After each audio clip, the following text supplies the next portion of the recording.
底下關節綜合症嘅表現呢，就係腰骨痛，尤其是側埋一邊嘅，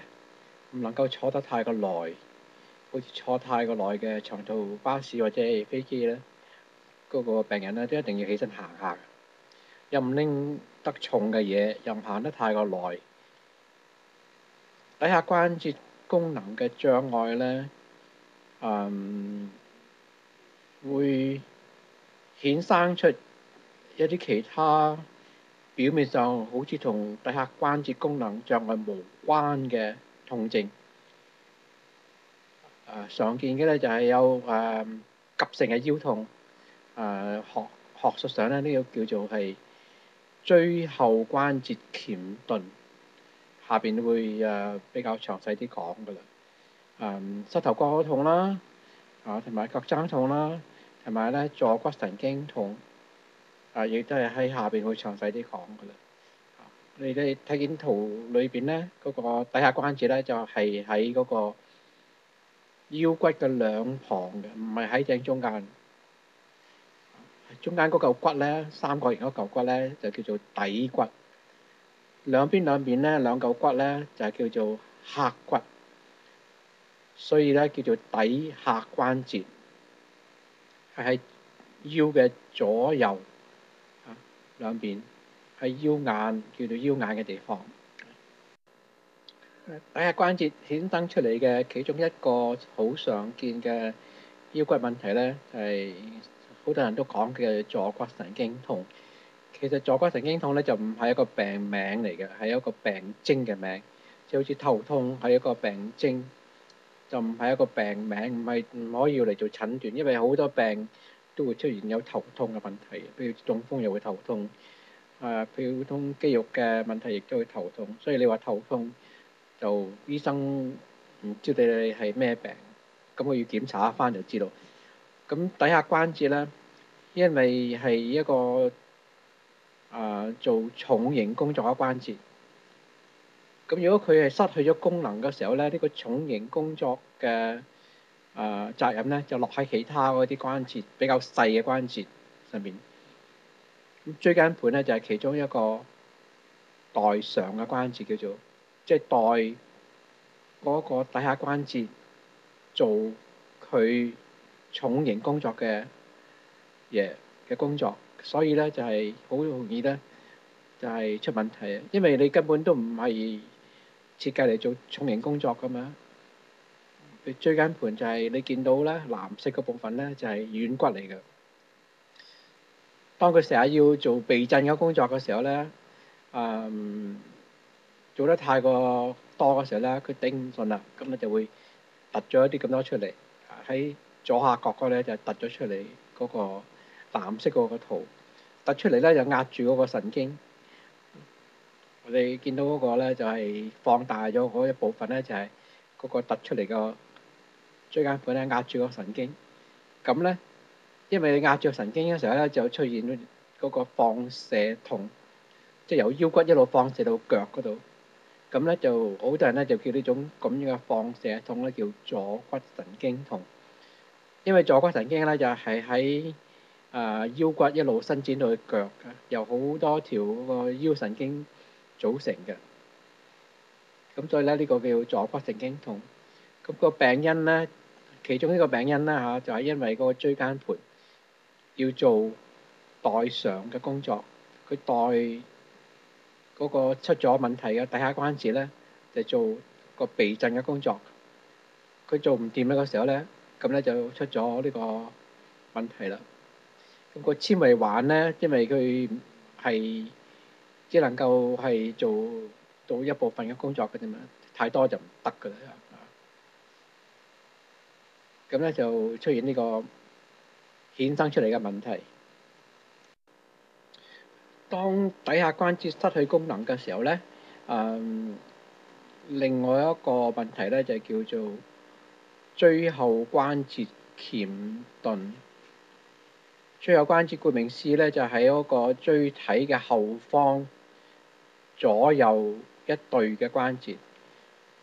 由於呢對關節咧，我哋可以左右旋轉同埋前後屈腰。呢兩個關節咧都係唔係好大嘅啫。咁咧就如果佢要做底下關節個重型工作嘅時候咧，做得多嘅時候咧，佢啲肌肉會疲勞。咁啲肌肉疲勞嘅時候咧，佢個關節咧就會喐得唔好啦。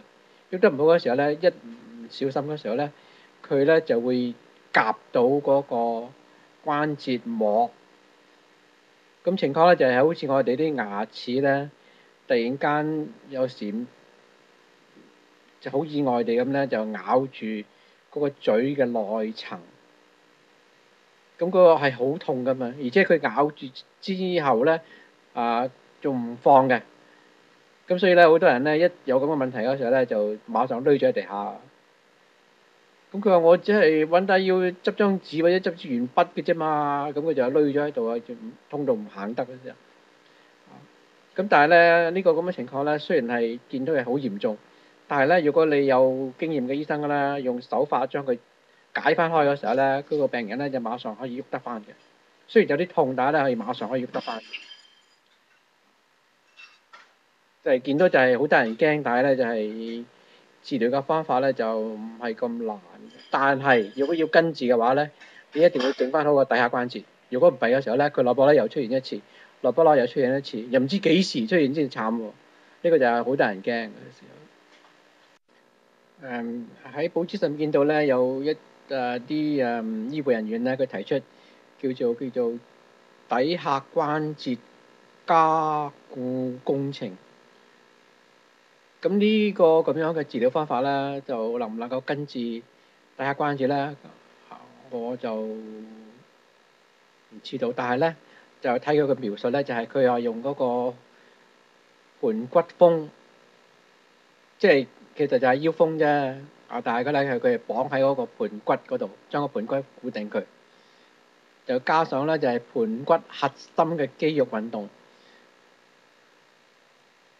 照計咧，佢追嗰個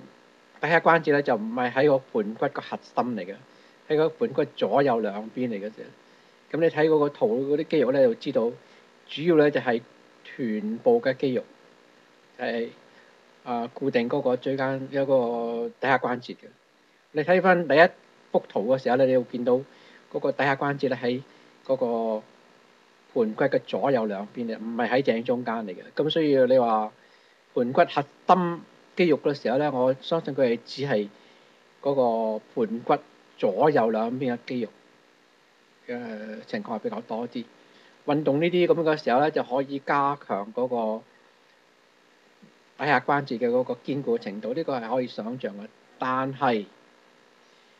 佢哋話如果呢個咁嘅治療係無效嘅時候咧，佢咧就會用叫做保羅療法 （prolotherapy）。喺呢個短嘅投影度都冇介紹，但係咧就係主要咧係將一啲藥咧打入去個關節裏邊，等佢增生，而達成嗰個固定嘅個效果嘅。但係咧，如果佢做呢個加固工程之間咧，冇做最重要嘅步驟，將移咗位嘅底下關節正位嘅話咧，佢嗰個盤骨風同埋嗰啲運動咧都會冇效。咁嗰個保樂療法咧，如果你未正位嗰時咧，要將佢用藥物將佢增生嚟固定嘅時候咧，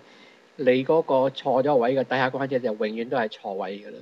咁呢個腳咧就永遠都係左右不對稱嘅時候咧，我照我嗰個專業意見咧，呢個就係唔係最好嘅方法。一定要將底下關節正咗位之後，然後做其他嗰啲步驟。如果正咗位之後，嗰個保樂治療咧，就算你唔用嘅時候咧，佢慢慢地咧，經過運動嘅時候咧，佢個底下關節咧都會會恢復嗰個堅固嘅。呢個就係我嘅專業嘅意見。